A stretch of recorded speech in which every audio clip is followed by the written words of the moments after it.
It was at this moment that he knew. He f***ed up.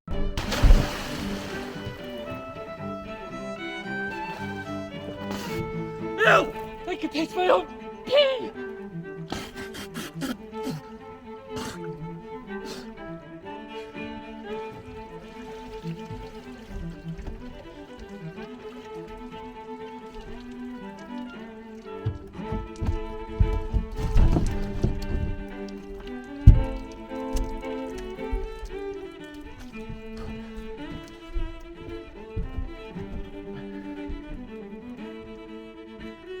Thor here, and today I'm at a place called Star Wars Coves, and I'm going to tell you all about it. However, if you've been keeping track of my social media, you'll notice I've kind of been missing for like 2+ months.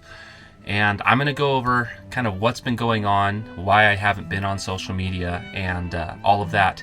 And then I'll get into the actual Star Wars Coves itself. So bear with me, this is going to be kind of a longer video, but there's a lot of big important announcements about my channel and things that I want to tell you. So, unlike Captain Morgan, I've not been sitting around drinking on my boat. I've actually been quite busy. This summer I picked up a new job and purchased an actual motorcycle. I took a break from production because I needed to focus on learning my new job, and I needed to learn my new bike. I was about to go back into making new videos again, and even began testing new camera equipment. But like Harley Davidson's perfume line, of which I presume should have been named Essence of Sweaty Drunk Beer Barely Hairy Men, I failed spectacularly. To start out with, my motorcycle broke down. While it was in the works of being repaired, I went to go and do my boat's yearly maintenance. That is when I found out my vessel's outdrive was full of water from a failed bellows, and that water had been sitting in it for over 2 months. My boat's U-joints were about as rusty as the antics of Jimmy Kimmel. Okay, maybe not that bad, but they were definitely totaled and had to be replaced.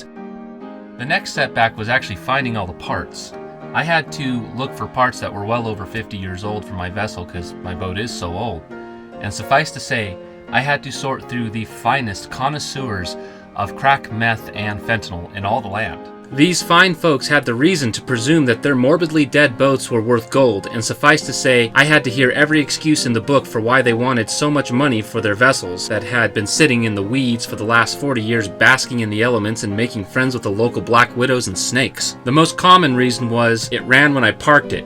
My favorite excuse was, I'm saving that boat for my granddaughter who is 6 years old. When she grows up, I'm going to gift it to her so she can fix it up and have a boat. All I could think was, poor kid. Unfortunately, there was not a single reasonable deal for a vessel nearby, but less than 2 hours away I found a vessel with low hours and the gentleman was willing to part it out. For under $200, I acquired a very low hours drive and transom assembly as well as a plethora of other spare parts, and the best thing about all of this is I didn't have to take anything I didn't want. Regardless, the replacement components were still as old as being taxed and were in no way acceptable for actually being used. In fact, my boat's drive is so old that nobody had the specialty tools to actually do it, and I had to build them myself. In turn, I had to order a new seal kit and borderline rebuild the drive. Since I've never done some of this stuff, I did need to get some help from some friends, but between all of us, it worked out, and you all know who you are, and thank you. The next thing that broke was my boat's trailer. With some advice, I was able to repair that on my own. And like a bad habit, even after I got everything repaired, including my motorcycle, both of my jet skis broke down. One had to be sent in for major repairs, the other I was able to diagnose and repair myself. I thought I was doing okay, but just before this trip, my orange jet ski broke down again, and is currently waiting for me to get back to repair it. And during that time, I lost my cell phone to Davy Powell's locker, which is why I have this ridiculous looking conglomerate of a phone case in my new phone. The only reason I was able to get the photos you see now is because I was staying active on my Patreon. If you don't already know, the income from YouTube isn't even enough to pay for the electricity to make this video, so if you want to support me as well as get access to a lot of extra content and some of my personal life, definitely check out my Patreon page. The link is in the description. And just so you know, there is a lot of free stuff you can view there, but if you do decide to become a supporting member, you will have access to all of my previous videos as well as a time lapse and much more. This brings me to my next really big announcement. Coming within the next month or so, all of my previous content will be deleted, so watch it while you can. If you're a fan of mine, you're probably wondering why I would do this.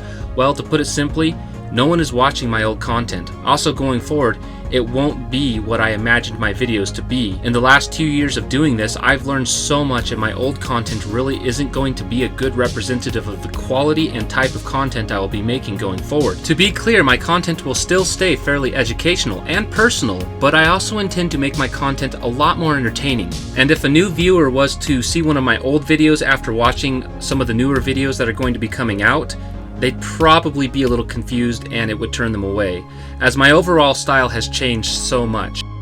So I want to make one thing abundantly clear: you will still be able to access all of my previous videos, including the videos you currently don't have access to right now, through my Patreon account.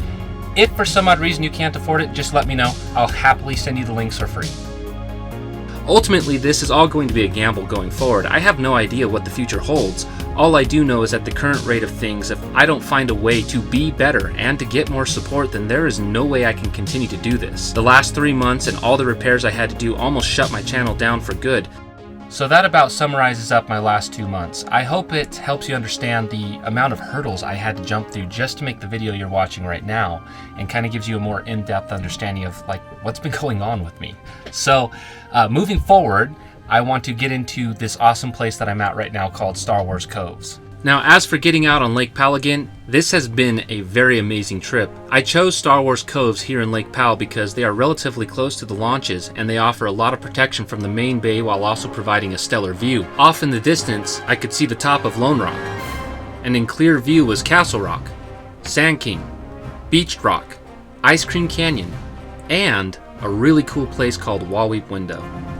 I'm happy to report shore conditions were amazing. Also, the water was much more clear than I could have expected. I suppose we can thank that pesky yet sexy STD of the sea called quagga mussels for that. Also, this time of year produces little to no runoff. That also contributes to a lot of clear water. I tried to use my camera with its underwater case to capture the underwater conditions and the schools of minnows. However, my camera sees underwater as about as clearly as Mike Smith character's Bubbles from Trailer Park Boys sees without his glasses.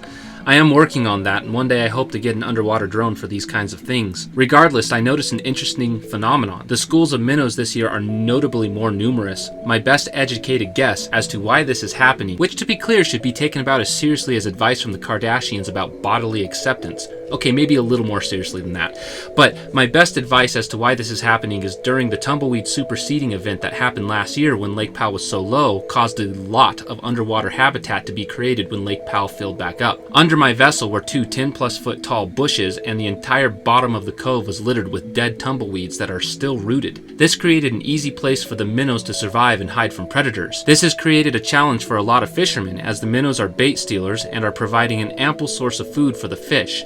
Only the best of the best fishermen are still pulling in a good haul.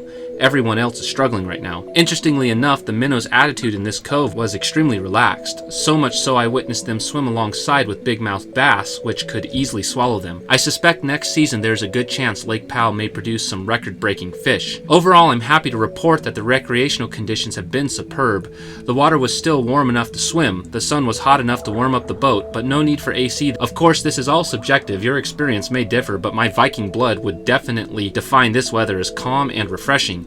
Truly my favorite time of the year for boating Lake Powell.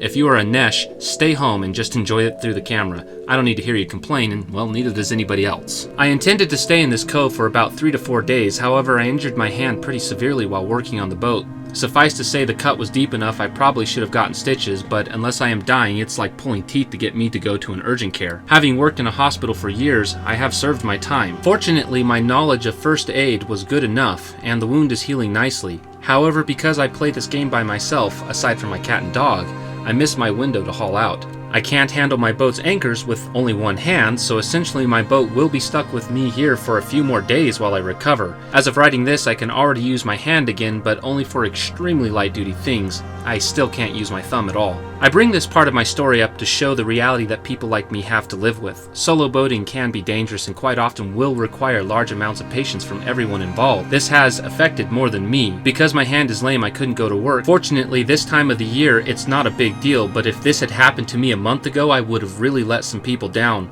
For those of you who have not figured it out, my lifestyle is rather dangerous. But with great risk comes great reward, and I attribute my success to God in all of this, because there's just no way I could have achieved all of this without Him. On the bright side, I get to spend a few more days just sitting in my chair enjoying the views. I should also note that if I needed help, I have set up a network of people who can help me, and it's all at my fingertips. Overall, I'm not saying this to discourage anyone, quite contrary. I live by example. For better or for worse, I am living my life, and that is my choice. In the meantime, I'm happy that I can share it with you. I hope you enjoyed the video and you give it a like. So until next time, this is Thor, signing out.